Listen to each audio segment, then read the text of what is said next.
The world of steampunk. The first thing we should look at is, what is steampunk? Steampunk is a subgenre of science fiction because of the advanced technologies used in that era that, in reality, had not reached that level. All the technology runs off steam, clockwork, and other sources of power. And the idea of steampunk follows the alternate history of the 19th century British Victorian era and the American Wild West, with different settings such as post-apocalyptic futures, where the only source of power is steam, or in a fantasy setting with similar uses of steam power.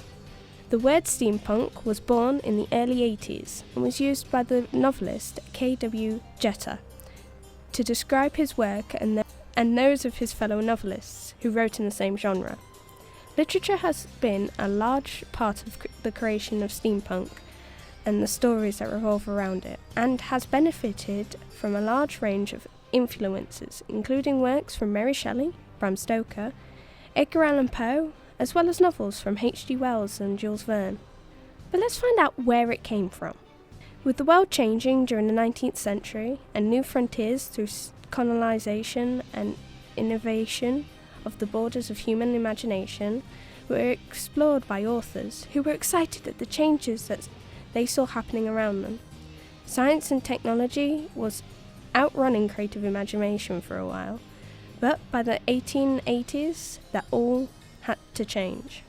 Although not steampunk, Frankenstein has its place in the movement's lexicon and has served as inspiration for both art and literature over the years. The mid-late 19th century was an age of extraordinary experimentation where science, industry, and technology were driving massive changes in the Western society. Inventors, engineers, and scientists such as Michael Faraday, Isbrand Kingdom Burrell, Charles Babbage, Ada Lovelace, Thomas Edison, Nikola Tesla, and hundreds of other extraordinary people were expanding the boundaries of human knowledge, creating a new world, a world that we all live in now. An early entry into the field, and an important component of steampunk legacy, were the American mass-produced dime novels of the late 19th and early 20th century. Aimed mainly at teenage boys, these publications usually featured a young inventor using his wits and his inventions to thwart American enemies, advance progress, and making himself rich. However, it's on the other side of the Atlantic that steampunk's main inspiration comes from. Jules Verne and H.G. Wells were the pioneers of modern science fiction. They laid the groundwork for almost all science fiction writing that followed. Verne's numerous novels, known under the banner title Voyage Extraordinaires, more on the romantic side of science romance than Wells' dark subject matters. But Journey to the Centre of the Earth, Round the World in 80 Days, 2,000 Leagues Under the Sea, and From the Earth to the Moon captured the public's imagination, unprecedented exploration of air, sea, and earth. The era of Wells and Vernon most inspired writings were also the golden age of Victorian fantasy, a period which provided a number of works that still resonate in popular culture, from The Strange Case of Dr. Jekyll and Hyde to Alice in Wonderland. These themes and characters were a rich source for the legacy of steampunk and neo-Victorianism. The adventure novels of Rudyard Kipling and H. Rider Haggard, giving us tales of far-fled empires and lost worlds.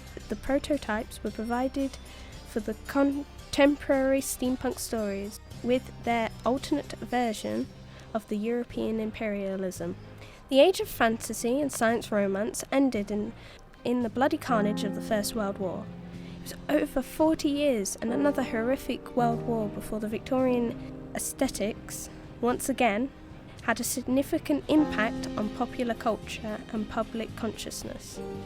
Walt Disney's 1944 adaptation of 20,000 Leagues Under the Sea, starring Kirk Douglas, gave a whole new generation a chance to discover wonders that Vernon created. The model of Captain Nemo's Nautilus submarine in the film is a prototype of steampunk fantasy, the very stuff steampunk dreams are made of. Good, solid Victorian engineering and elegant design, yet with the power far beyond its time. Hollywood then created films of the epic works of Vernon and Wells. As for the written word, the beginning of steampunk literature itself can be traced back to 1962 in Keith Lannard's novel Worlds of the Imperium, which conjured up the series of parallel universes patrolled by an all-powerful British Empire.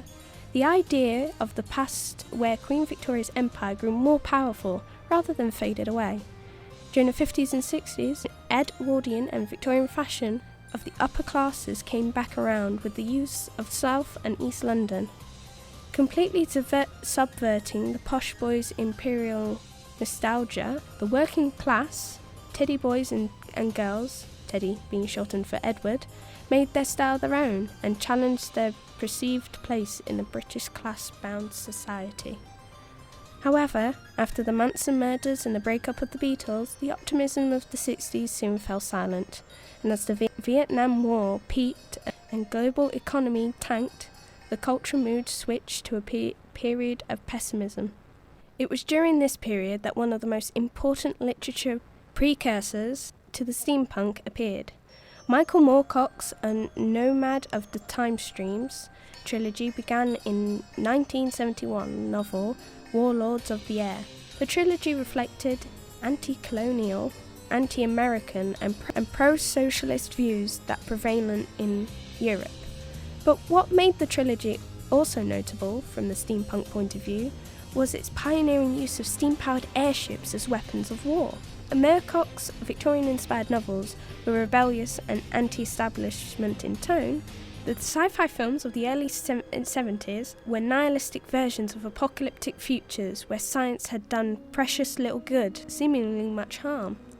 A couple of years later, and the nihilistic prevalent in popular cultures seemed complete as the Sex Pistols sang the punk anthem God Save the Queen with its sing-along no future chorus. Even the relatively upbeat Star Wars in 1977 opened with the immortal words, "A long time ago, in a galaxy far, far away." With the future so effectively written off, it is no surprise that science fiction community started looking to the past for inspiration as the 70s ended.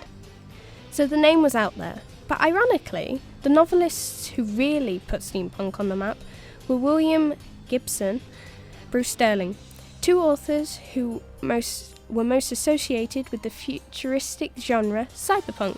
While cyberpunk is set in the century to come, Gibson and Sterling embraced the steampunk concept with their joint work The Different Engine, and set their story in the century past.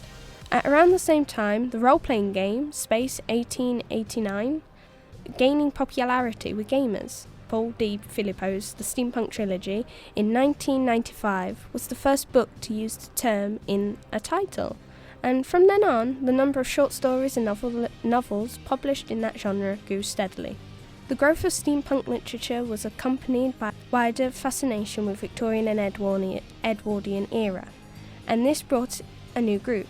For example, Goths were attracted to the neo-Victorian due in part to the 1993 horror film Bram Stoker's Dracula, starring British actor Gary Oldman, with his stylish portrayal of a younger Dracula in a top hat and blue spectacles, inspired many Goths to illuminate neo-Victorian fashion.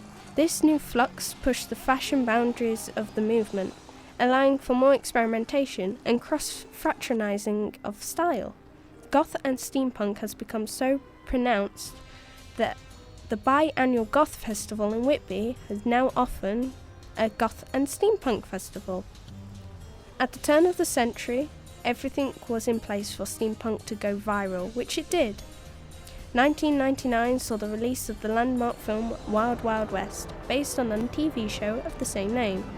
With its huge dose of science fiction themed and the period setting of the late 19th century, Wild Wild West was an obvious precursor to steampunk, and those drawn to the steampunk banner awaited the film version.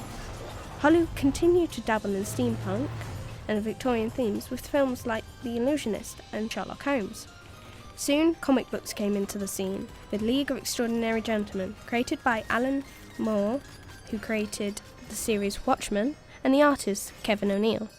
The characters included Mina Harker from Dracula, Captain Nemo from 20,000 Leagues Under the Sea, and Alan Quatermain from King Solomon's Mines, and more threw them all together in a kind of Victorian secret service. With the internet connecting people together like never before, the word of steampunk spread fast. Steampunk's growing global reach was demonstrated by the production of Japanese animated films. Later, it was through fashion that some of the first steampunk art and design made its initial appearance. Mechanical clockwork, prosthetic arms, gas masks, and brass goggles. Cogwheel jewellery. Other additions were added by DIY designers and fashionists. As steampunk and neo-Victorian conventions started to appear, musical entertainment came with it. New bands who found the mainstream music scene less than inspiring followed the pioneers of steampunk. So, through music, literature, fashion, art and design, steampunk has come a long way from its early days as a few books. It really is the Victorian future that never was. To try a pumping lead through your veins, or have a heart so wet and gold it starts rusting.